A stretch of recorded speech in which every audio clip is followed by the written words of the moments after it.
thought the Warriors had the worst loss simply because when you're thinking about the Denver Nuggets, that's who they were going up against. I understand they started off shooting badly. They missed like 13 of their first 14 threes, ended up shooting like 8 of 33 from three-point range, if I remember correctly. We know that's an aberration. Anytime you got Steph Curry on the court, that's an aberration. But still, you're going up against the Denver Nuggets, and the Denver Nuggets did not play with Nikola Jokic. They did not play with Jamal Murray, and they did not play with Christian Braun. I mean, all three of them was out, elbow, ankle, and foot injuries respectively. And still in all, the Denver Nuggets beat them. Why? Because Aaron Gordon dropped 38. Because Russell Westbrook, who we don't say and rave about enough, man, what a resurrection this dude has been with his career, what he's done for Denver. He's been a spark plug and Energizer Bunny, had a triple-double last night. 12 points, 16 assists, and 12 rebounds. I just can't say enough about Russell Westbrook. I know it was a disaster in L.A. with the Lakers, but it was great with the Clippers, and it's even greater with the Denver Nuggets. I can't give him more praise than that. I mean, what a future Hall of Famer. What a special performance by him as well. And, of course, Michael Porter had 21 and 10. I'm just looking at them without Jokic, without Murray, without Braun.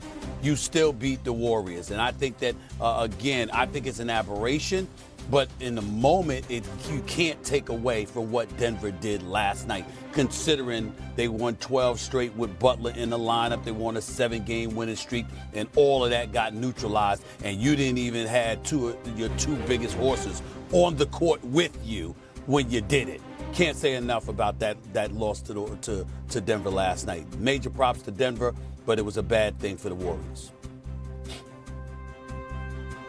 Well, I co-sign that. It was horrible because we're talking about the Warriors as being a championship contending team. That's all I heard. They had won 12 or 13. They were on this 7-8 game winning streak, and yada yada. They got Jimmy Butler. Nobody gets to the free throw line more. Nobody makes more free throws. Steph Curry is having a resurgence. He was having a great season, even better since Jimmy Butler arrived. This is what we're talking about. No Nikola Jokic, no Jamal Murray, no Christian Braun, and you lose at home? Look, I understand the Wolves, but no one is talking about the Wolves as being a championship contending team like we were over the last 3 weeks to a month, talking about the Warriors and since the addition of Jimmy Butler. This was a cataclysmic loss. Now, I'm not saying they can't right the ship, but we're talking about one game last night, the Warriors versus the Pacers, or the Pacers versus the Timberwolves, or the Warriors versus the Nuggets. When you don't have the MVP, he's looking like he's going to be second in the MVP. You don't have Jokic, who's a 30-point walking triple-double. You don't have Jamal Murray, who's the second best player on the team. And Christian Braun, who's been a godsend. He's played very well on both ends of the court. And you lose at home when red hot as you've been by the Warriors. This was a horrible loss. It's not even close. And I know they had a last-second shot, but this game was never close, if you ask me.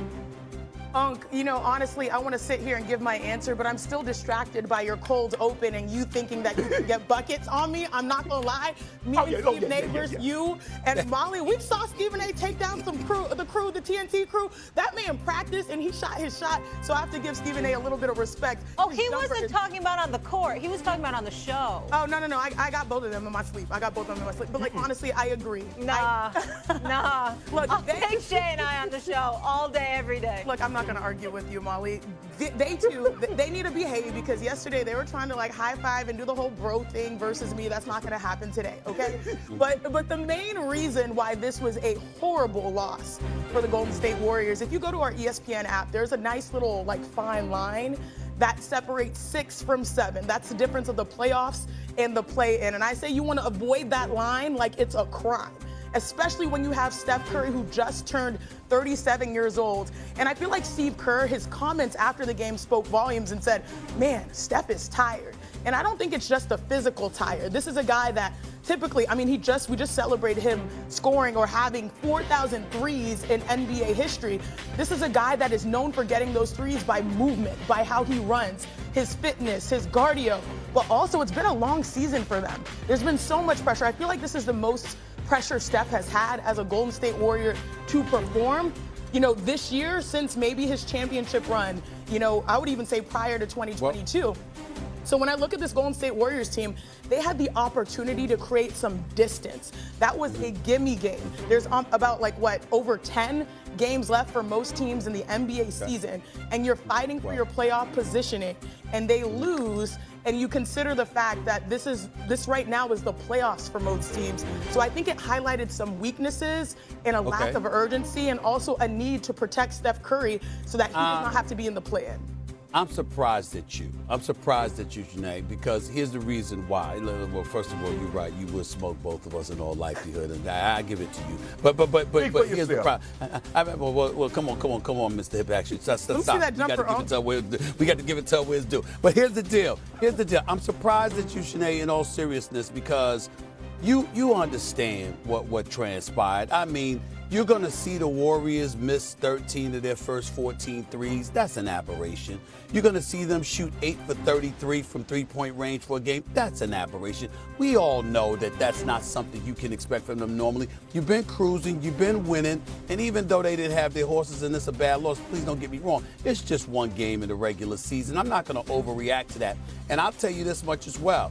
When you look at Steph Curry, listen, if Steve Kerr's going to say he's tired, he's tired. Remember, you ain't got to worry about back-to-back. You ain't got to worry about a lot of things come playoff time. And you know your energy and your adrenaline is going to be elevated. And you know that brother Steph Curry is going to show up. The key, I will tell y'all what to peel from this. And take that highlight off the screen. I want everybody to pay attention to what I'm about to say. Jimmy Butler and Steph Curry, Shannon, Janae, I get that. My eyes are on Draymond Green. Who the person that went on national television during the All-Star Weekend and guaranteed the championship? Who's that? That wasn't Steph. That wasn't Jimmy. That's Draymond. You understand? And I've been on the record because they leave him open.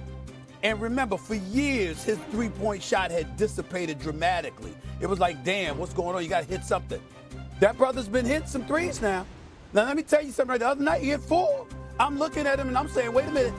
If this brother is going to, because we know what a point forward he is. We know, how great he is in setting Steph Curry up, getting him the basketball, pushing the ball up the court, running their offense. We know how valuable Dre is in that level. But if this brother hits his threes when he is open, that changes the dynamic of everything for the Golden State Warriors.